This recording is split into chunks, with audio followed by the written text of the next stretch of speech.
உங்களை விசேஷப்படுத்தும் அபிஷேகம் அல்ல உங்களை வேறுபடுத்தும் அபிஷேகம் என்ற தலைப்பு உங்களோடு கூட தேவ வார்த்தை பேச விரும்புகின்றேன். உடைய வேதாகம் இருக்கும் என்றால் மீண்டும் கடந்த வாரம் நாம் பார்த்த அதே வசன பகுதிக்கு நேராக திருப்பிக் கொள்ளுங்கள். யாத்திராகமம் 30வது அதிகாரம், அங்கே நாம் 25வது வசனத்தை நாம் இன்றைக்கு மீண்டும் வாசித்து அந்த வசன பகுதியிலிருந்து இன்னும் சில முக்கியமான சத்தியங்களை இன்றைக்கு உங்களுக்கு முன்பதாக நான் நிறுத்த விரும்புகின்றேன். யாத்திராகமம் 30வது அதிகாரம் 25வது வசனத்தை மீண்டும் வாசிக்க நாம் கேட்போம். அதனால் பரிமள தைலக்காரன் செய்தது போல கூட்டப்பட்ட பரிமள தைலமாகிய சுத்தமான அபிஷேக தைலத்தை உண்டு பண்ணுவாயாக. அது பரிசுத்த அபிஷேக தைலமாய் இருக்க கடவது. கர்த்தருடைய நாமத்திற்கு மகிமை உண்டாவதாக. கடந்த வாரம் நான் உங்களுக்கு தேவ வார்த்தை போதித்த பொழுது நான் சொன்னேன், பழைய ஏற்பாட்டில் தேவன் இந்த அபிஷேக எண்ணெயை பயன்படுத்தி பலரை தம்முடைய ஊழியத்திற்காகவும் தம்முடைய நோக்கத்திற்காகவும் பிரித்தெடுத்தார்.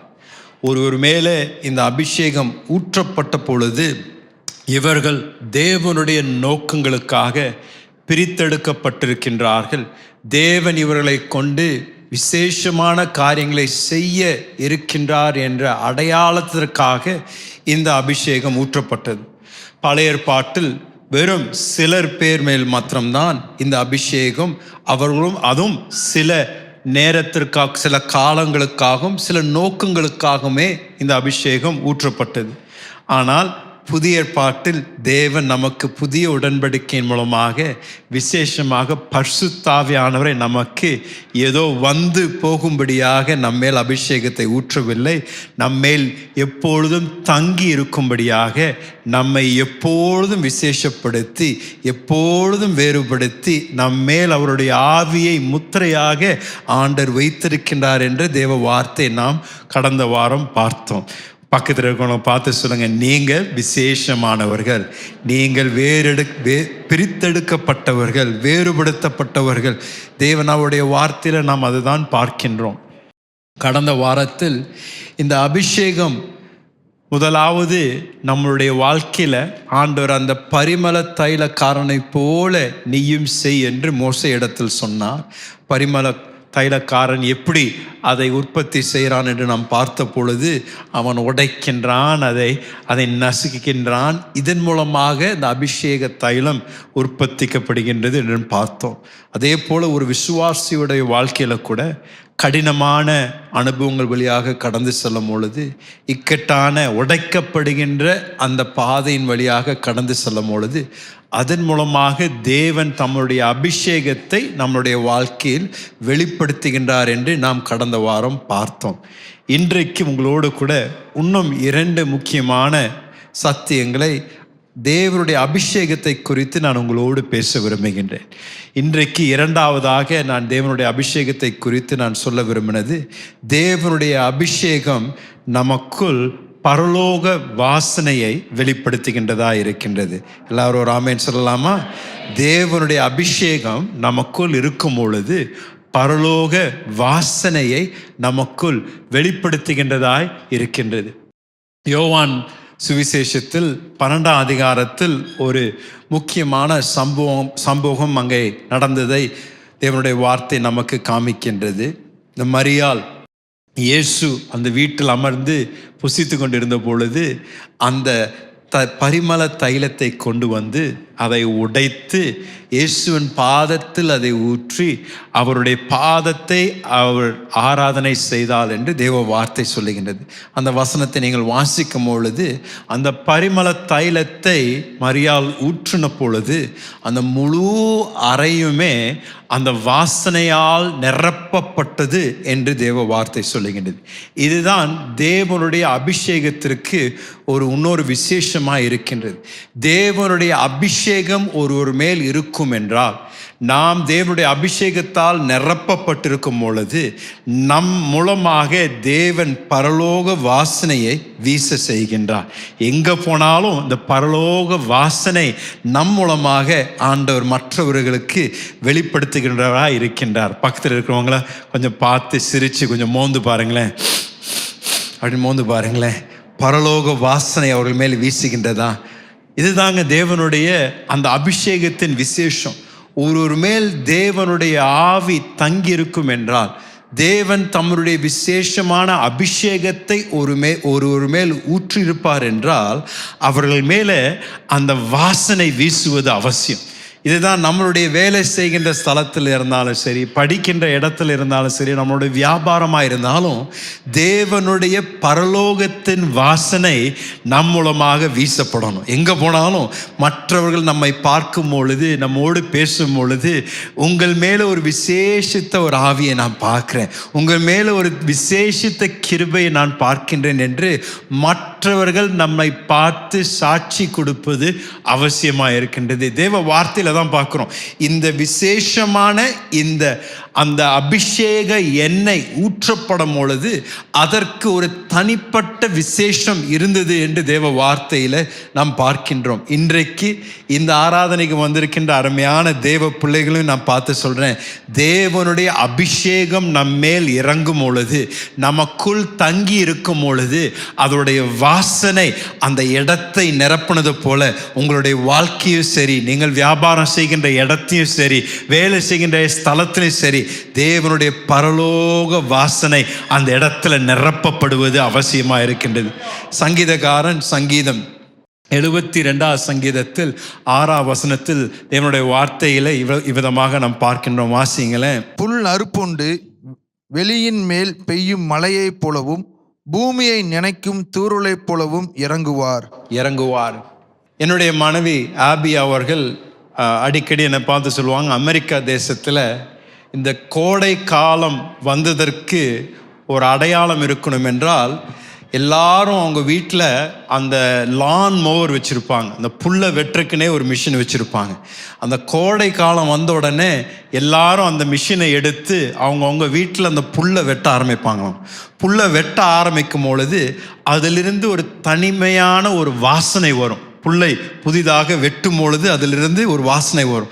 அந்த வாசனையை அவங்க இது பண்ணும் பொழுது, மோந்து பார்க்கும் பொழுது கோடை காலம் வந்துவிட்டது என்று அடையாளம் சீக்கிரமாக கண்டுபிடித்துருவார்கள். எப்போ வறண்டு இருக்குதோ அப்போ மழை பெய்யும் பொழுது என்ன ஆகுதுன்னா, அந்த மழையை நீங்கள் பார்க்கறதுக்கு முன்பதாக என்ன பண்ணுறோங்க, அதோடைய வாசனை நமக்கு சீக்கிரமாக தெரியுது. நம்ம அந்த மலையை பார்க்க முன்னாடி சில பேர் சொல்லுவாங்க, மழை வருது பாருங்க. எப்படி வருதுங்க? அந்த வாசனை வீச ஆரம்பிக்கும் பொழுது அந்த துளி அந்த காய்ந்திருக்கின்ற அந்த மணல் மேல் படும் பொழுது ஒரு வாசனை வர ஆரம்பிக்கின்றது. இப்படி தான் தேவனுடைய அபிஷேகமும் நம்மளுடைய வாழ்க்கையில் வெளிப்பட ஆரம்பிக்கின்றது. நம்மளுடைய பூமியில், இந்த உலகத்தில் எல்லாரும் கஷ்டப்பட்டு வேலை செய்து கொண்டு இருக்கும் பொழுது, தேவன் ஒருவரை பிரித்தெடுத்து தனித்து நிறுத்தி வைத்து அவர்கள் மேல் அவருடைய அபிஷேகத்தை ஊற்றும் பொழுது சுத்தி இருக்கின்றவங்க என்ன சொல்லுவாங்க, என்னமோ ஒரு வித்தியாசமா இருக்கின்றங்க, ஒரு வாசனை வருகின்றதுங்க, ஒரு விசேஷித்த ஒரு விசேஷித்த அந்த வாசனை வீசுகின்றது என்று தேவன் உங்கள் பேரில் அவருடைய அபிஷேகத்தை ஊற்றுகின்ற நிமித்தம் தேவன் உங்களை தனித்து பிரித்து எடுத்து மற்றொரு முன்பதாக சாட்சியாய் நிறுத்துவார்கள். யோசித்து பாருங்களேன், நம்மளுடைய வியாபாரங்கள் அப்படி இருந்தா எப்படி? நம்ம வேலை செய்கின்ற ஸ்தலத்தில் நம்மை குறித்து மற்றவர்கள் சாட்சியாக சொன்னார்னா எப்படி இருக்கும்? நம்ம படிக்கிற கல்லூரியிலையும் பள்ளிக்கூடத்திலையும் தேவன் தம்முடைய அபிஷேகத்தை நம்மேல் ஊற்றுகின்ற நிமித்தம் மற்றவர்கள் சுத்தி இருக்கின்றவர்கள் நம்மை பார்த்து, இவர்கள் மேல் ஒரு விசேஷித்த ஆவி இருக்கின்றது, இவர்கள் மேல் தேவனுடைய விசேஷித்த ஞானம் இருக்கின்றது என்று மற்றவர்கள் சாட்சி கொடுக்கின்ற அளவிற்கு தேவன் பலரை இந்த வாரத்திலேயே தேவன் உங்களை தனித்து பிரித்தெடுத்து வைத்து உங்கள் மூலமாக தம்முடைய மகிமையை வெளிப்படுத்த தேவன் வல்லவராயிருக்கின்றார். ஒரு ஆமென் சொல்லுங்க. சங்கீதக்காரன் சங்கீதம் 45 சங்கீதத்தில் 8 வசனத்திலையும் தேவனுடைய வார்த்தை விதமாக கூறுகின்றது. வாசிங்களேன். தந்தத்தினால் செய்த அரண்மனைகளில் இருந்து புறப்படுகையில் நீர் மகிழும்படி உமது வஸ்திரங்கள் எல்லாம் வெள்ளை போலம், சந்தனம், லவங்கம், இவைகளின் வாசனை பொருந்ததாய் இருக்கிறது. ஆண்டவருடைய வார்த்தை சொல்லுகிறது, உங்களுடைய வஸ்திரங்கள் எல்லாம் இந்த வாசனையால் நிரப்பப்பட்டிருக்கின்றது என்று தேவ வார்த்தை சொல்லுகிறது. அப்படின்னா ஒரு தேவ பிள்ளை அவர்களுடைய வஸ்திரங்களுக்கு ஒரு தனி வாசனை இருப்பது அவசியம். தேவ பிள்ளைகள் ஒரு இடத்திற்கு அவங்க போகும் பொழுது தேவனுடைய விசேஷமானவர்கள் இந்த இடத்தில் இருக்கின்றார்கள் என்பதை மற்றவர்கள் பார்த்து சொல்லத்தக்க விதத்தில் நாம் நம்முடைய வாழ்க்கையில் தேவனுடைய அபிஷேகம் நமக்குள் நிரப்பப்பட்டிருப்பது அவசியம். தேவன் மோசேயை பார்த்து ஆரோனையும் அவருடைய குமாரர்களையும் அழைத்து இந்த அபிஷேக தைலத்தினால் அவர்களை அபிஷேகம் பண்ணி அவர்களை பிரித்து எடுத்து வைத்திருக்கிறேன் என்று அடையாளப்படுத்து என்று ஆண்டவர் சொல்லுகின்றார். இப்போ யோசித்து பாருங்களேன், மோசே ஆரோனையும் தம்முடைய குமாரர்களையும் அழைத்து அன்றைக்கு இந்த அபிஷேக தைலத்தை அவர்கள் மேல் ஊற்றின பொழுது இந்த அபிஷேக தைலத்திற்குள் பல மிக நல்ல நற்கந்தம் உடைய காரியங்கள் உண்டான அபிஷேகமாக இருந்தது. அதை அவர்கள் தலையில் ஊற்றும் பொழுது தலையிலிருந்து உள்ளங்கால் வரைக்கும் அந்த அபிஷேகம் அவர்களை நினைத்த பொழுது அந்த இடமே அந்த வாசனையினால் நிரப்பப்பட்டிருக்கும். அன்றைக்கு அந்த அபிஷேகத்தை பெற்று ஆரோனும் தன்னுடைய குமாரர்களும் மீண்டும் அவர்களுடைய சொந்த கூடாரத்திற்கு அவர்கள் திரும்பி போன பொழுது அவர்கள் நடக்க நடக்க நடக்க அவங்க நடக்கின்ற இடமெல்லாம் அந்த வாசனை வீச ஆரம்பித்திருக்கும். அந்த கூடாரங்கள் வழியாக அவங்க நடந்து சென்ற பொழுது அங்கே இஸ்ரவேல் ஜனங்கள்லாம் ஒருவேளை அவங்க கூடாரத்துக்குள்ள தூங்கி கொண்டு இருந்திருக்கலாம். திடீர்னு அவங்க என்ன எழும்பி நின்று என்னங்க இது மாதிரி ஒரு வித்தியாசமான வாசனை, என்ன வாசனை என்று அவர்கள் தேடி வரும்பொழுது ஆரோனும் அவருடைய குமாரர்களும் அந்த இடத்துல நடந்து கொண்டு போயிருந்திருப்பாங்க. நான் உங்களையும் பார்த்து சொல்றேன், நீங்களும் நானும் தேவனால் அபிஷேகம் பண்ணப்பட்டவர்கள், பிரித்தெடுக்கப்பட்டவர்கள், விசேஷமானவர்கள்.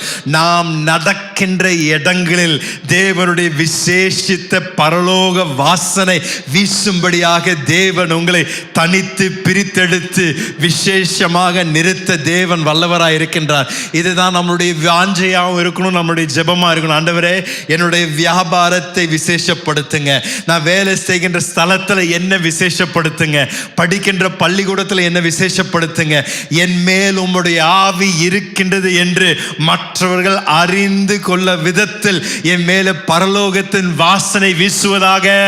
நான் போகின்ற இடங்கள்லாம், என்னுடைய தெருவில் நான் நடக்கும் பொழுது என் தெருவில் இருக்கின்ற மற்ற வீடுகள் பார்த்து சொல்லணும், இவர்கள் மேல தேவனுடைய கரம் இருக்கின்றது, இவர்கள் விசேஷமானவர்கள், தேவ தயவு பெற்றவர்கள், இவர்கள் செய்வதெல்லாம் வாய்க்கும் என்று மற்றவர்கள் நம்மை குறித்து சாட்சி பகிர்ந்து கொள்வது அவசியம்.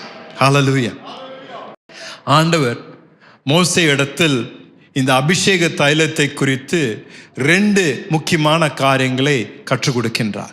2 காரியங்களை செய்யக்கூடாத 2 காரியங்களை ஆண்டவர் மோசேக்கு ஞாபகப்படுத்துகின்றார். அதே யாத்ராகமம் 30ஆம் அதிகாரத்தில் 32வது வசனத்தில் அதை கொஞ்சம் வாசிங்களேன். ஆண்டவர் சொல்லுகின்றது, இது மனிதருடைய சரீரத்தின் மேல் வார்க்கப்படலாகாது. இது செய்யப்பட்ட முறைமையின்படி அவர்கள் வேறே ஒரு தைலத்தை செய்யக்கூடாது. இது பரிசுத்தமானது, இது உங்களுக்கு பரிசுத்தமாய் இருப்பதாக. ஆண்டவர் 2 காரியங்களை குறிப்பாக இந்த அபிஷேக தைலத்தை குறித்து மோசே இடத்தில் கற்றுக் கொடுக்கின்றார். முதலாவது ஆண்டவர் சொல்லுகின்றது, நீ செய்கின்ற இந்த அபிஷேக தைலம் மனிதனுடைய சரீரத்தை தொடக்கூடாது என்று ஆண்டவர் சொல்றார். ஏன் அப்படி ஆண்டவர் மனிதனுடைய சரீரத்தை அதை தொடக்கூடாதுன்னு ஏன் ஆண்டவர் சொல்றார்? ஆங்கில வேதாமத்தில் இன்னும் தெளிவாக ஆண்டவருடைய வார்த்தை சொல்லுகிறது, this anointing oil cannot touch the flesh of man அப்படின்னு சொல்லுகின்றது. மனிதனுடைய மாம்சத்தை இந்த அபிஷேக எண்ணெய் தொடக்கூடாது என்று ஆண்டவர் சொல்லுகின்றார். இதில் ஒரு மிக முக்கியமான ஒரு சத்தியம் நாம் அறிந்து கொள்வது அவசியம். தேவனுடைய அபிஷேகம் செயல்படுகின்ற இடத்தில் மாம்சத்திற்கு இடமில்லை, மாம்சம் இருக்கின்ற இடத்துல அபிஷேகத்திற்கு இடமில்லை. இரண்டும் ஒன்றாக சேர்ந்து செயல்பட முடியாது. ஒன்னா தேவ அபிஷேகத்திற்கு நாம் விட்டு கொடுக்கணும், இல்லைன்னா மாம்சத்தில் நடக்கணும். அதான் ஆண்டவர் சொல்றார், என்னோட அபிஷேகம் உன்னுடைய வாழ்க்கையில செயல்படணும்னா உன்னுடைய மாம்சத்தை சிலுவையில நீ அறைய பழகணும். உன் மாம்சத்தையும் வைத்து கொண்டு என்னுடைய அபிஷேகம் அபிஷேகத்தையும் நீ எதிர்பார்க்க முடியாது. நீ உன்னுடைய விருப்பத்திற்கு ஏற்ற விதத்தில் நடந்து கொண்டு, நீ செய்ய விரும்பினதெல்லாம் நீ செய்து கொண்டு, நீ என்னென்ன உனக்கு என்ன வேணுமோ அதை நீ செய்து கொண்டும் அதே நேரத்தில் என்னுடைய அபிஷேகம் வேணும்னு சொன்னீங்கன்னா, அப்படி என்னுடைய அபிஷேகம் உன்னுடைய வாழ்க்கையில் செயல்படாதுப்பா. என்னுடைய அபிஷேகம் வாழ்க்கையில் ஒரு தாக்கத்தை ஏற்படுத்தணும்னா அந்த அபிஷேகத்திற்கு முழுவதும் நீ ஒப்பு கொடுப்பது அவசியம். உன்னுடைய மாம்சத்தை கொண்டு போய் சிலுவையில் அறைந்து, இனியும் என்னுடைய சித்தம் அல்ல, என்னுடைய விருப்பம் அல்ல ஆண்டவரே, உமக்காக, உம்முடைய ராஜ்யத்திற்காக, உம்முடைய நோக்கங்களுக்காக என்னை முழுமையாக ஒப்பு கொடுக்கிறேன்னு சொல்லி அவருடைய கரத்தில் நாம் கொடுப்போம் என்றால், அப்பொழுது தேவனுடைய அபிஷேகம் நமக்குள் நிறைவாக அசைவாடுவதற்கு நாம் இடத்தை தருகின்றோம். இதனால தான் யோவான் ஸ்நானன் சொல்றான், ஆண்டவரே நீர் பெருகணும் நான் சிறுகணும். அப்படின்னா நீர் எனக்குள்ள இன்னும் அதிகமாக பெருகணும்னா எனக்குள்ள மாம்சம் இன்னும் நான் அறைய பழகணும், சிலுவையில் அறைய பழகணும். இன்றைக்கு பலருடைய வாழ்க்கையில் இன்னும் தேவனுடைய அபிஷேகம் நிறைவாக நீங்கள் இன்னும் அனுபவிக்காத ஒரு காரணம் இருக்கணும் என்றால், இன்னும் மாம்சத்தை சிலுவையில் அறைய பழகவில்லை. நாம் மாம்சத்தை எவ்வளோக்கு எவ்வளவு கொண்டு போய் சிலுவையில் அறையிறோமோ, ஆண்டவரே என்னுடைய விருப்பம் இல்லை ஆண்டவரே, என்னுடைய புகழுக்காக இல்லை, என்னுடைய சொந்த இன்பத்திற்காக இல்லை, உம்முடைய ராஜ்யத்திற்காகவும் உம்முடைய நோக்கத்திற்காகவும் உம்முடைய சித்தத்திற்காகவும் நான் என்னை ஒப்பு கொடுக்கின்றேன். நான் வேலை செய்கின்ற இடத்துல நீர் என் மூலமாக பிரதிபலிக்கப்படணும் ஆண்டவரே. நான் செய்கின்ற வியாபாரத்தில் உம்முடைய விசேஷமான கிருபை அதன் மூலமாக வெளிப்படணும் என்றால், என்னுடைய எல்லா காரியங்களையும் உம் கரத்தில் கொடுத்து நான் சிறுகணும், நீங்க பெருகணும் என்று நாம் ஜெபத்தை செய்ய ஆரம்பித்தோம் என்றால், ஆண்டவர் சொல்ற, அப்பொழுது நான் அபிஷேகத்தை ஊற்றி நீ செய்கின்ற எல்லா காரியங்கள் மேலேயும் என்னுடைய கரத்தை வைத்து அதை நான் பெருக செய்ய வல்லவராயிருக்கிறேன் என்று ஆண்டவர் சொல்லுகின்றார். மாம்சத்திற்கும் அபிஷேகத்திற்கும் ஒரே இடத்தில் செயல்படுவதற்கு இடம் இல்லைங்க. ஏதாவது ஒன்றை நம்ம தெரிந்து கொள்ளணும்.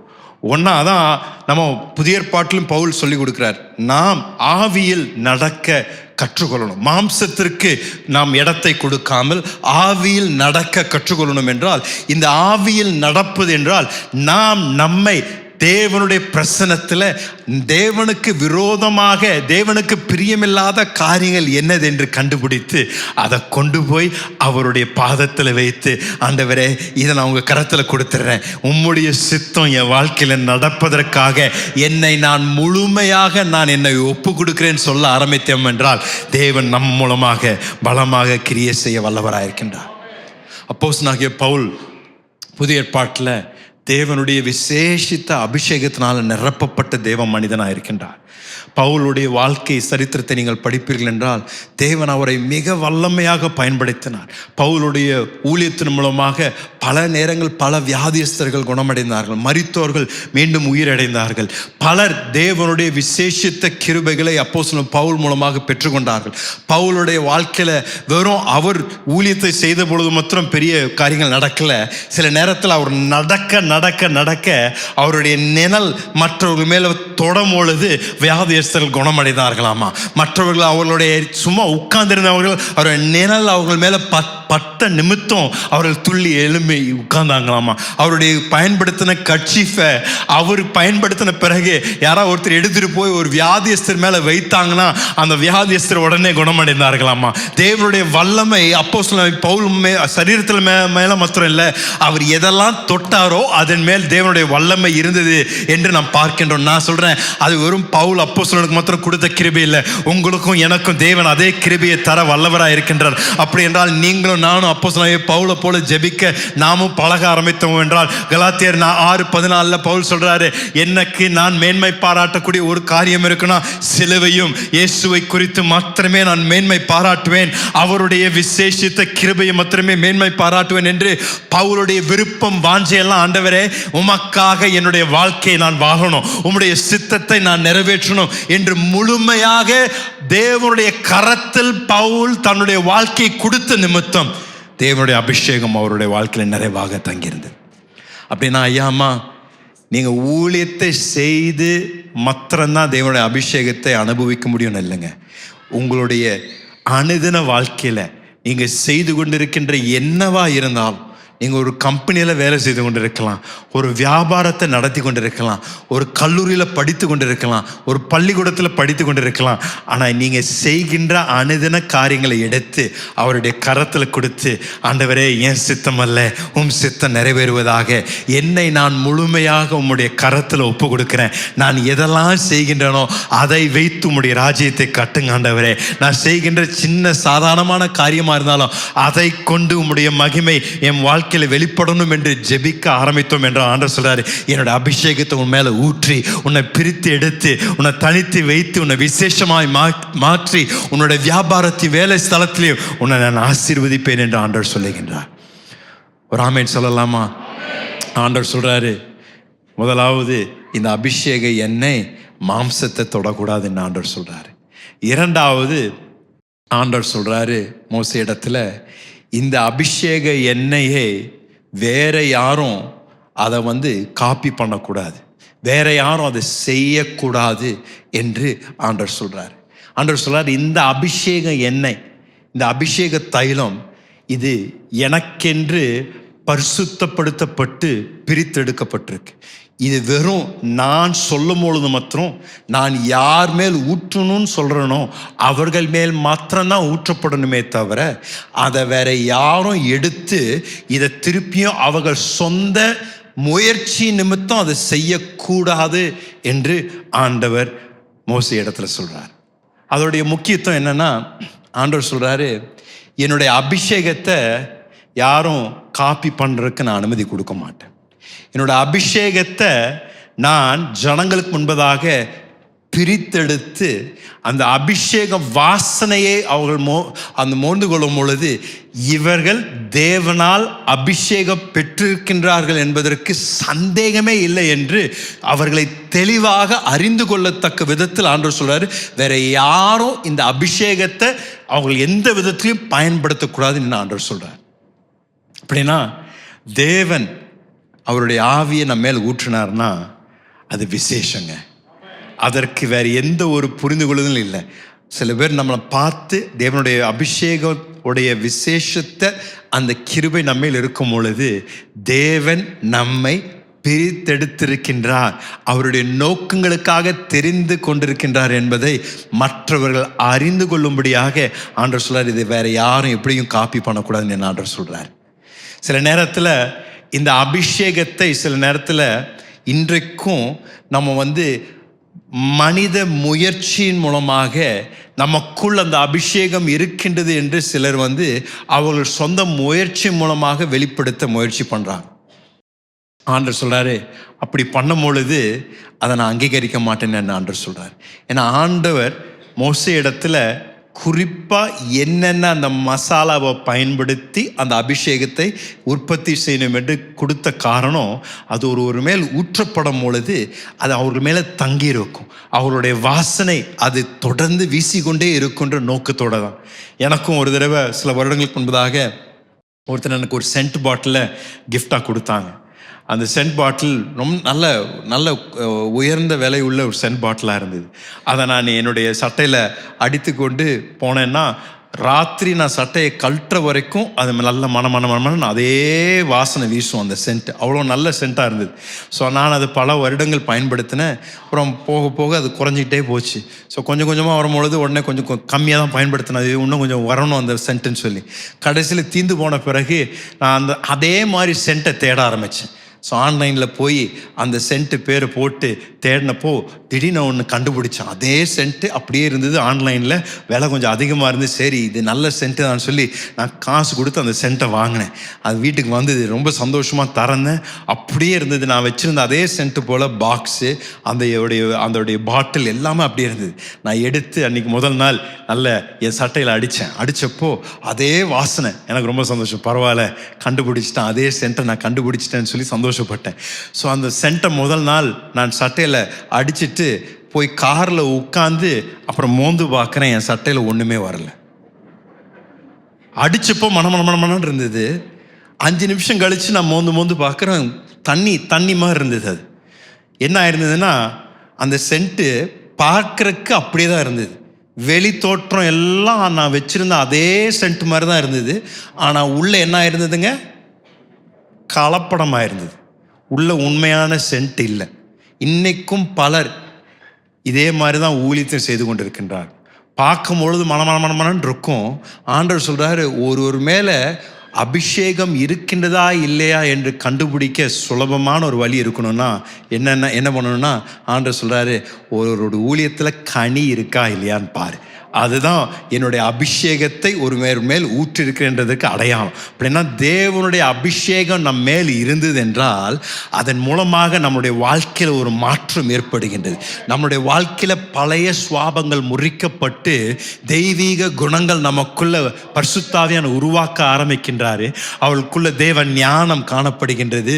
விசேஷித்த கிருபைகள் தேவன் அவர்களை நிரப்பி அவர்கள் நீங்கள் பார்க்கும் பொழுது அவங்களுடைய வாழ்க்கையின் மூலமாகவும் அவருடைய சாட்சியின் மூலமாக அவருடைய நடக்கையின் மூலமாகவும் தேவன் இவர்களோடு கூட இருக்கின்றார் என்று அறிந்து கொள்ளத்தக்க விதத்தில் தேவன் அவருடைய வாழ்க்கையில கனிதர ஆரம்பிக்கின்றார். இன்றைக்கு உங்களையும் பார்த்து சொல்றேன், பலர் இங்க இதை பார்த்து அதை பார்த்து மயங்கிடுறாங்க, லைட்டை பார்த்து மயங்கிடுறாங்க, சவுண்டை பார்த்து மயங்கிடுறாங்க, பாடலை பார்த்து மயங்கிடுறாங்க, இங்க ஓடுறாங்க அங்க ஓடுறாங்க. ஐயா அம்மா இதெல்லாம் நல்ல மோப்பம் பிடிக்கிறது எல்லாத்தையும் போய் தேடி கொண்டு இருக்காதீங்க.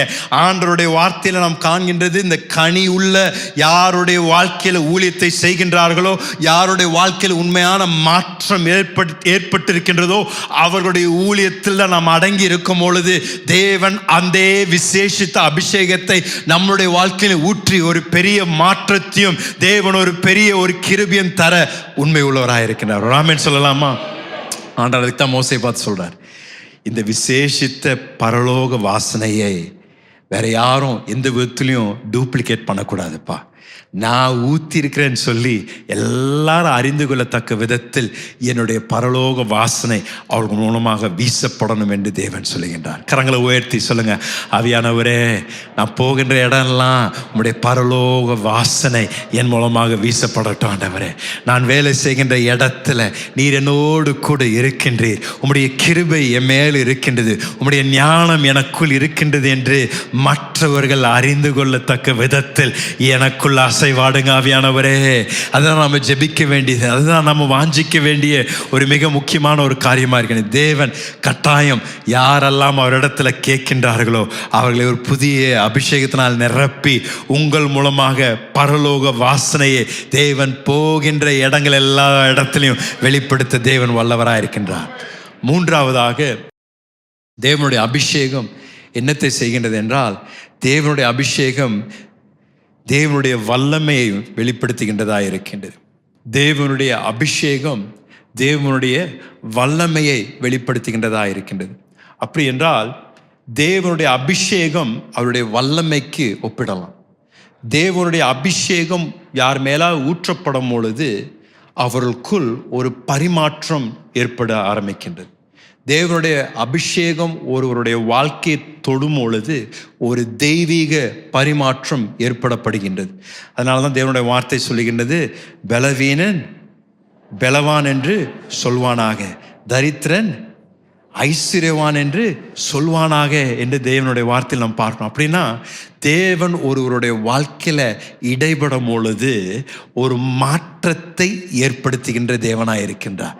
தேவனுடைய அபிஷேகம் உங்களுடைய வாழ்க்கையை தலைகீழாய் மாற்றுவதற்கு வல்லமையுடையதாக இருக்கின்றது. தேவனுடைய அபிஷேகம் ஒருவரை தொடும் என்றால் அவர்களுடைய வாழ்க்கையில் அபிஷேகத்திற்கு முன்பதாக ஒரு வாழ்க்கை இருக்கும், அபிஷேகத்திற்கு பின்பதாக ஒரு வாழ்க்கை இருக்கும். அதோடைய மாற்றம் அவ்வளோ ஒரு பெரிய மாற்றத்தை தேவன் ஏற்படுத்த வல்லவராக இருக்கின்றார்.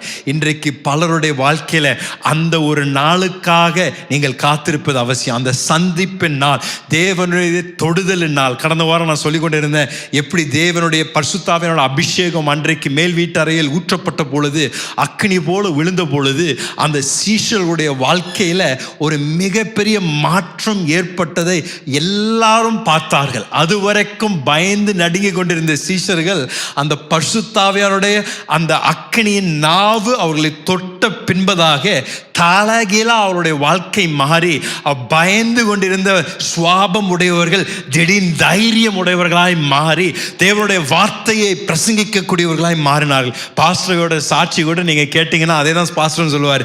அவருக்கு ஊழிய அழைப்பு பெற்ற பொழுது அவர் ஆண்டவர்கிட்ட சொன்னது, ஆண்டவரே என்ன நீங்க பயன்படுத்த முடியாது, எனக்கு பயம் உண்டு, எனக்கு நடுக்கம் உண்டு, என்னால் பிரசங்கிக்க முடியாது என்று பல காரணங்கள் சொல்லி ஆண்டவரிடத்தில் எனக்கு ஊழியம் வேண்டாம்னு சொன்னார். ஆண்டவர் சொன்னார், வந்து உன்னுடைய வாழ்க்கை என் கரத்தில் கொடுத்தினா என் அபிஷேகத்தை ஊற்றி, என் அபிஷேகத்தை ஊற்றும் பொழுது ஒரு பரிமாற்றம் ஏற்பட்டு உன்னுடைய வாழ்க்கையில் இருக்கின்ற குறைவுகளாக நான் நிறைவாக்கி உனக்குள் ஒரு மாற்றத்தை ஏற்படுத்த வல்லவராய் இருக்கின்றேன் என்று ஆண்டவர் சொன்னார்.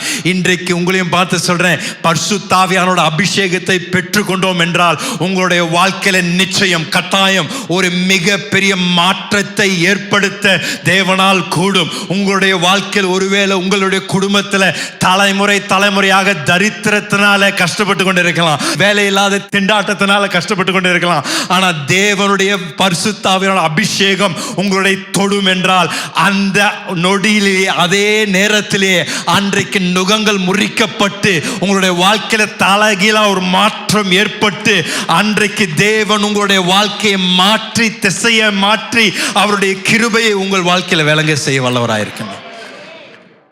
தேவனுடைய அபிஷேகம் தேவனுடைய வல்லமையை வெளிப்படுத்துகின்றது.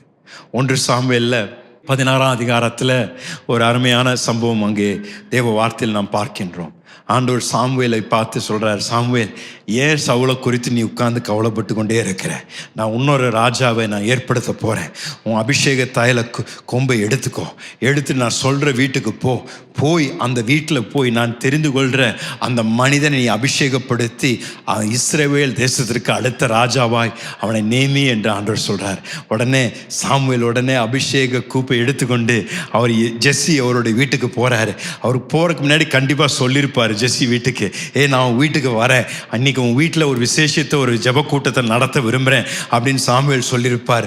அன்றைக்கு இஸ்ரவேல் தேசம் முழுவதும் சாமுவேல் என்றால் யார் என்று அவர்கள் நன்கு அறிந்திருந்தார்கள். தேவ தீர்க்கதரிசி என்று எல்லாரும் நன்கு அறிந்திருந்தார்கள். அப்படின்னா ஜெஸ்ஸி அவருடைய வீட்டிற்கு சாமுவேல் வரார் என்று அந்த செய்தி வந்த உடனே என்ன பண்ணியிருப்பாங்கன்னா, உடனே வீட்டில் இருக்கிற எல்லாத்தையும் அன்னைக்கு அழைத்து இன்னைக்கு விருந்து ரெடி பண்ணலாம், சாமுவேல் தீர்க்கதரிசி வராரு, இன்னைக்கு நீங்கள் எல்லாம் சிறப்பாக ட்ரெஸ் போட்டுருங்க, எல்லாம் டிப்டாப்பாக இருங்க, அவர் வரும்பொழுது அவரை நல்லா உபசரித்து தேவனோட அன்னைக்கு அவர் மூலமாக ஏதோ ஒரு விசேஷமான காரியத்தை செய்ய இருக்கிறார் என்று அன்றைக்கு முழு வீடே கூடி இருந்திருக்கும். அப்போ சாமுவேல் யோசித்து பாருங்க, அந்த வீட்டுக்கு வந்த பொழுது என்ன பரவசமாக இருந்திருக்கும். சாமுவேல் அவங்கள பார்த்து, இன்றைக்கு தேவன் அடுத்த ராஜாவை அபிஷேகம் பண்ணும்படியாக என்னை இந்த வீட்டுக்கு வர சொல்லியிருக்கிறார் என்று சொன்னார்.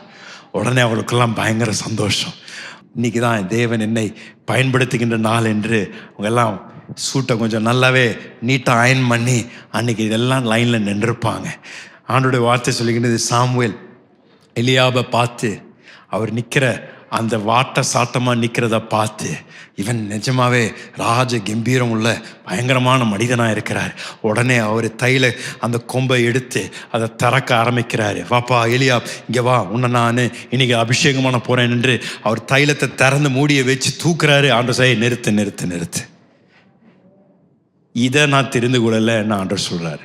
ஆங்கிலத்தில் ஆண்டவர் சொல்கிறாரு, I have not chosen this அப்படின்றார். ஏன்னா இவன் கூட சொல்லலை, இதை நான் தெரிந்து கொள்ளல ஆண்டவர் சொல்கிறார்.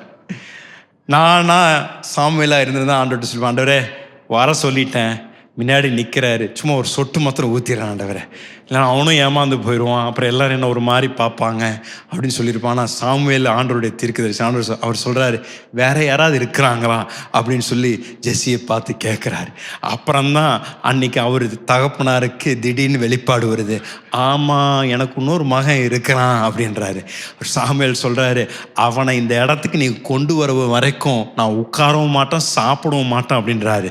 அப்போ என்ன பண்ணியிருப்பாங்க, துடி போட ஓடி போய் அன்னைக்கு தாவீதை எப்படியோ தேடி பிடித்து அவனை கொண்டு வருவதற்கு எல்லாரும் ஓடி இருப்பாங்க. யோசித்து பாருங்களேன், இவ்வளோ பெரிய ஒரு தீர்க்கதரிசி வராரு வீட்டுக்கு, எல்லாரும் ரெடியாக ட்ரெஸ்ஸு போட்டு நிற்கிறாங்க, இவனை மாத்திரம் ஏன் கூப்பிடல? அப்படின்னா அந்த குடும்பத்திலே இவங்க யாரும் யோசிக்கலை, இவன் ஒரு பொருட்டாக மாறுவான்னு கூட அவங்க கருதலை. அவன் எல்லாருனாலும் புறக்கணிக்கப்பட்டு அவனை மேய்ப்பனா ஆட மேய்டான்னு சொல்லி, நீ இன்னைக்கு அதை பண்ணு, நாங்களாம் இன்னைக்கு தீர்க்கதரிசி உபசரிக்கிறோம், நீ வெளியேறன்னு சொல்லி அவனை புறக்கணிக்க வச்சு அவனை தூரம் வச்சிருந்தாங்க. ஆனால் ஆண்டவர் அங்க வந்து நின்னுட்டு அவரை பார்த்து ஆண்டவர் சொல்றாரு சாமுவேல் இடத்துல, சாமுவேல் மனிதன் பார்க்கறத போல நான் பார்க்கறது இல்லடா, நான் வந்து இருதயத்தை பார்க்கிறேன், வெளி தோற்றத்தை பார்த்து நான் யாரையும் அசந்து போவதில்லை.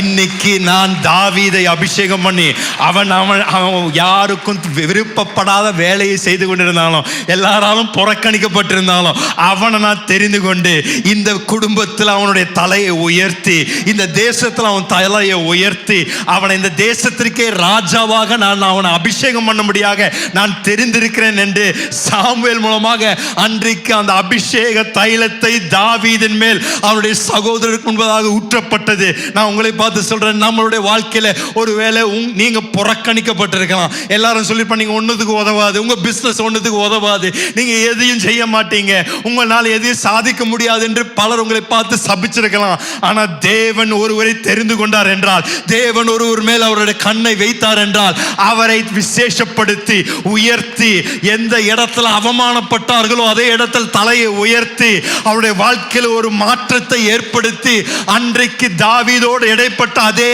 தேவன், தாவீதை அபிஷேகம் பண்ண அதே தேவன் இன்றைக்கு பலருடைய வாழ்க்கையில உங்களால ஒன்றும் செய்ய முடியாது, நீங்க எதற்கும் நீங்க வாய்க்க மாட்டீங்க என்று சொன்ன அதே இடத்துல தேவன் உங்கள் தலையை உயர்த்தி அபிஷேகம் பண்ணி அவருடைய மகிமை உங்கள் வாழ்க்கையின் மூலமாக தேவன் வெளிப்படுத்த வல்லவராய் இருக்கின்றார். எனக்கு அந்த அதிகாரத்தில் பிடித்தமான ஒரு வசனம் 1 சாமுவேல் 16ஆம் அதிகாரத்தில் 13ஆம் வசனத்தில் ஆண்டவருடைய வார்த்தை சொல்லுகின்றது, வாசிங்களேன். அப்பொழுது சாமுவேல் தைல கொம்பை எடுத்து அவனை அவன் சகோதரன் நடுவிலே அபிஷேகம் பண்ணினான். அந்நாள் முதற்கொண்டு கர்த்தருடைய ஆவியானவர் தாவீதின் மேல் வந்து இறங்கியிருந்தார். நீங்க உங்களுடைய வேதாமத்துல நீங்க என்னத்தை கோடு போடணும்னா, அந்நாள் முதற்கொண்டு ஆவியானவர் தாவீதின் மேல் வந்து இறங்கி இருந்தார் என்று தேவ வார்த்தை. அங்க கோடு போட்டு வைங்க. அந்நாள் முதற்கொண்டு ஆவியானவர் தாவீதின் மேல் இறங்கி இருந்தார். அதே ஆவியானவர் உங்கள் மேலையும் என் மேலையும் இறங்கி இருக்க வல்லவராக இருக்கின்றார். அப்படின்னா அந்த ஆங்கிலத்தில் என்ன சொல்லுன்னா, from that day onwards, அப்படின்னா அந்த நாளில் இருந்து. அப்படின்னா தாவீதோட வாழ்க்கையில அவன் என்னைக்கும் மறந்திருக்க மாட்டான் அந்த நாளை.